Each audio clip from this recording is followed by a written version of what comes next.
جلين هولينزهايد عنده 54 سنة، كان حداد ومسعف وطيار سابق في السلاح الجوي البريطاني الملكي. زكريا الدرديري مدرس رياضيات وفرنساوي، عبال ما يجيبوا مدرس فرنساوي. من اكتر الحاجات اللي بتخلي الانسان مميز هي شكله، لكن في حالة التوأم الموضوع ده بيختلف شوية. اللي بيميزهم اكتر وقتها شخصيتهم اكتر من شكلهم، لانك لو مثلا قعدت مع توأم مش هتعرف تميز بينهم بسهولة، غير بعد فترة هتبدأ تلاحظ اختلافات بين ده وده، زي مثلا طريقة كلامهم، حركات بيعملوها وهم بيتكلموا وحاجات كده. وقتها بس هتعرف تفرق بينهم، لان مش هيبقوا كوبي من بعض بالملي. والتوأم كمان مش شكلهم بس اللي بيميزهم، اي توأم تقريبا هتلاقي بينهم رابط مش موجود بين اي اخوات تانيين، لان هما بيكونوا نفس الشخص هو تقريبا، بس في منه اتنين. انت متخيل تبقى تقريبا بتقعد مع نفسك كل يوم وطول اليوم؟ اكيد حاجه جامده. وفي بقى توأم بيكونوا مرعبين من كتر ما هما مجانين، زي قصه التوأم اللي انا هجيبها لك النهارده. كان بينهم تواصل عقلي لدرجه ان كل واحده فيهم بتفهم التانية عايزه تقول ايه من غير ما تقوله، بيعرفوا ايه اللي في دماغ بعض من غير ما يقولوه. بس رغم كده كان الاتنين مجانين، واهلهم عرفوا ده متاخر، ومتاخر جدا كمان، وهم في الاربعينات كده تقريبا. والتوأم دول كانوا بنتين اتولدوا في 3 نوفمبر 1967 بالتحديد في السويد. ومش معروف كتير عن طفولتهم غير ان هم كانوا عايشين مع اخوهم الاكبر منهم، والاتنين كبروا، واحده فيهم اتجوزت وبقت والتانيه سافرت تعيش في امريكا. كل ده والاتنين كانوا تمام ومفهومش اي حاجه. ده كمان اللي اتجوزت زي ما قلت لك خلفت وبقت فمستحيل تكون مجنونه، وربت ولادها وكبروا كمان ودخلوا مدارس. واللي كانت متجوزه اسمها سابينا، واختها اللي سافرت امريكا اسمها ارسولا. بعدين جه في يوم سابينا وجوزها قرروا ان هم في الاجازه هيسافروا يروحوا ايرلندا مع اولادهم، وارسولا قررت ان هي هتزورهم هناك وهتنزل من على امريكا لايرلندا برضه. ومن هنا بدا يظهر الجنون على الاتنين. اول ما اتجمعوا مع بعض في ايرلندا كانوا طول الوقت قريبين من بعض ولازقين في بعض حرفيا، رغم ان بقالهم سنين ما شافوش بعض وما كانوش بيتعاملوا مع اي حد تاني غير مع بعض وبس. لحد ما عدى على الموضوع ده اسبوع، ومره واحده الاتنين اختفوا ومحدش عارف راحوا فين. وعيلتهم عرفت هم فين لما الشرطه اتصلت بلغتهم، وبلغتهم كمان ان الاتنين اتقبض عليهم. طب وده حصل ليه بقى؟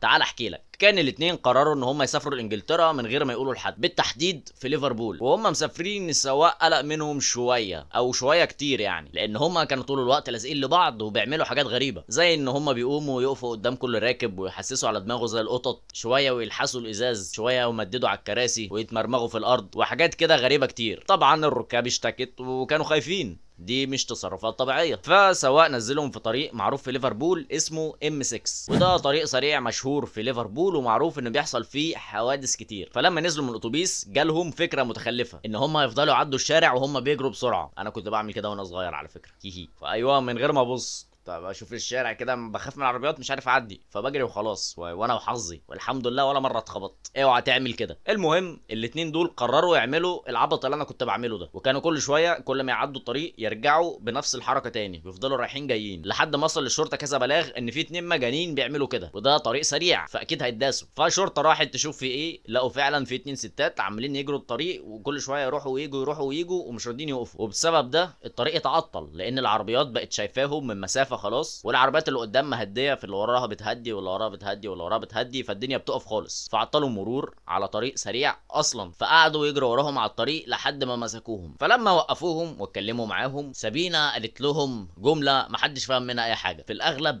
الواحد بيبقى وراه اتنين، وجرت رمت نفسها قدام تريلا، والتريلا فعلا خبطتها وقعت على الارض واغمى عليها. وهم لسه بيستوعبوا ايه اللي حصل كانت اختها جرت وراها عربيه تانية خبطتها. وعشان التفاصيل، لان في ناس كتير قالوا لي انت ما بتقولش التفاصيل قوي ومش عارف ايه، بالتحديد اللي خبط اختها عربيه فولكس. التفاصيل اهو، اللي يقول لي بتفوت حاجه هنفخه، ناقص اجيب لك نمر العربيه. سابينا اللي اتخبطت من التريلا اغمى عليها ربع ساعه تقريبا، وارسولا اللي خبطها الفولكس رجليها اليمين اتكسرت. لكن رغم ان ارسولا رجليها مكسوره، لما الاسعاف وصلت علشان يعالجوها ضربتهم وخربشتهم وتفت عليهم. هريك تفاصيل، محدش يقول ما بتدخلناش في تفاصيل ليه. وارسولا قالت لهم حبه كلام غريب، انتوا مين؟ انا عارفاكوا كويس، انتوا مش حقيقيين، انا حفظت اشكالكم. ولما اختها فاقت قالت لها خلي بالك دول بياخدوا اعضائنا، لازم نقاوم. الغريبه بقى ان سابينا تريلا دايساها واغمى عليها، قامت قعدت تتنطط وتصرخ وتجري تاني. والاغرب ان هي حاولت تتصل على الشرطه اللي هم اصلا واقفين معاها، وكلمتهم وقالت لهم تعالوا انقذوني، مع ان معاها شرطه واقفه معاها، وكان اي شرطي يقرب لها بتديله بالقلم. وراحت تجري عشان تعدي طريق تاني بنفس التخلف اللي كانوا بيعملوه، ايوه اللي انا كنت بعمله وانا صغير. واتداست لتاني مره، فكتفوها وادوها مخدر وحطوها في عربيه الاسعاف واخدوها وراحوا بيها مستشفى، بس مستشفى تبع الشرطه. وكانوا شاكين في الاثنين لان الاثنين سلوكهم زي بعض، فكانوا شاكين ان هم بيضربوا نوع مخدر او يكونوا اصلا متفقين على الانتحار مع بعض. المهم ان في حاجه عبيطه بتحصل، والاهم ان الشرطه لحقتهم. بس الغريبه ان سابينا ما كانش في دماغها اللي حصل مع اختها اللي رجلها اتكسرت، ولا فكرت فيها ولا سالتهم عليها اساسا، بالرغم ان كل واحده فيهم كانت في مستشفى غير، ما فكرتش تسال اختي فين. وهي محجوزه في المستشفى قالت نفس الجمله اللي قالتها على الطريق: في الاغلب الواحد بيبقى وراه اتنين. وقالت لهم: طبعا ما حدش فاهمني، يعني الحادثه دي مش هتبقى اخر حادثه، وهتشوفوها مرتين كمان. وقعدت تضحك ضحك هستيري وبصوت عالي جدا كل المستشفى سمعته، وطبعا ما حدش فهم هي عايزه تقول ايه. وفي 19 مايو 2008 افرجوا عنها بعد ما اعترفت بكل اللي عملته، اللي هي ضربت رجال الشرطه وعطلت الطريق السريع، وكان محكوم عليها بيوم سجن اعتبروها قضته لما اتحجزت في المستشفى اللي تبع الشرطه. ولما افرجوا عنها بدات تتمشى في شوارع انجلترا، وبالتحديد في شارع اسمه ستوك اون ترنت، وفضلت تتمشى لحد الساعه 7 بالليل كده تقريبا. وكان في شارع معين فضلت تلف فيه كتير لحد ما اتنين من الشارع ده بداوا يقلقوا، قالوا يروحوا يسالوها يشوفوا هي عايزه ايه او بتدور على ايه. من الاتنين دول واحد اسمه جلين هولينز هايد، عنده 54 سنه، كان حداد ومسعف وطيار سابق في السلاح الجوي البريطاني الملكي. زكريا الدرديري مدرس رياضيات وفرنساوي، عبال ما يجيبوا مدرس فرنساوي.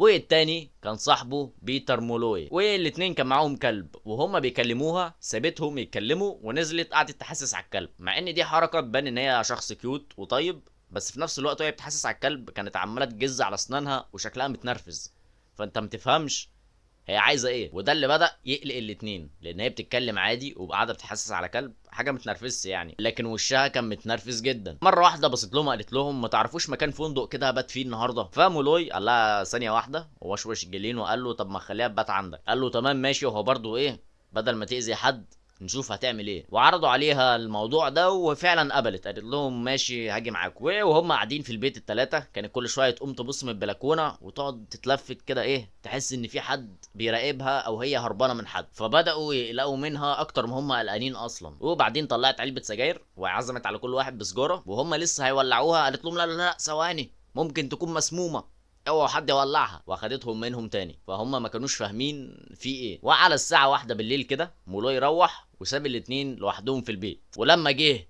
تاني يوم الصبح ما حصلش اي حاجه، عادي جدا، صحوا ومفيش حاجه حصلت. انا قلت احسسك ان في حاجه هتحصل، بس فضلوا عايشين اليوم عادي جدا، شويه تحكي له عن نفسها وشويه هو يحكي لها عن نفسه، لحد الساعه ما جت 7 بالليل. كانوا عايزين يشربوا شاي، واكتشف ان الشاي اللي عنده خلص، فراح خبط على جيرانه وطلب كيسين شاي. لما رجع البيت ما عداش دقيقتين جيرانه سمعوا صويته في الجنينه وهو بيقول: ضربتني بالسكينه، وعمال يزعق في الجنينه. طلعوا يبصوا عليه لقوه مرمي في الجنينه في سكينه في بطنه وحواليه دم كتير ومات. يعني هو قال الجمله ومات في ساعتها. وبعديه طلعت سابينا وراه معاها شاكوش وعماله تخبط نفسها في دماغها، وكان في ايديها التانية حاجه تانية بس مش باين ايه هي. فكان في واحد معدي في الشارع حاول يوقفها لما شاف المنظر ده وياخد منها الشاكوش، وهنا عرفوا ان اللي كان في ايديها ده حته سيراميك راحت مدياله في وشه، فدي كده واحد اتشوه وواحد اتقتل. فعلى طول جيرانه اتصل على البوليس يحاولوا ينقذوا ما يمكن انقاذه. ولما جت تقارير البوليس بعد كده قالت ان هي طعنته 5 طعنات قبل ما تسيب السكينه جواه، عشان كده مات على طول. وكالعاده لما وصلوا قعدوا يجروا وراها وتجري منهم لحد ما وصلت عند جسر ارتفاعه 12 متر ونص، وما بقتش عارفه تستخبى فين. فعملت ايه؟ نطت من فوق الجسر، رجليها اليمين اتكسرت وجمجمتها كمان اتكسرت. وبعد ما كشفوا عليها بقى اكتشفوا ان هي فعلا مجنونه، او مش محتاجه كشف اساسا، كل العبط ده اكيد مجنونه. وحكموا عليها على اساس ان هي حد مجنون فعلا ومش عارفه هي بتعمل ايه، واخدت 5 سنين سجن بس. وعلشان هي مجنونه وكانت كويسه في السجن ما عملتش حاجه عبيطه، طلعت بعد 3 سنين بس. وبالمناسبه دي صورتها الحقيقيه، صوره الطفلين اللي كانوا في اول الفيديو دول اشهر توأم كان عندهم المتلازمه اللي قلت لك عليها في اول الفيديو، بيفهموا بعض من غير ما يتكلموا، لدرجه ان هم بطلوا يتكلموا اساسا، كانوا خرس بس بيعرفوا يتكلموا جوه دماغ بعض، مع انهم وهم اصغر كانوا بيتكلموا عادي، بس لاحظوا ان هم مش محتاجين يستعملوا ده وهم فاهمين بعض، فكانوا بيقعدوا ساكتين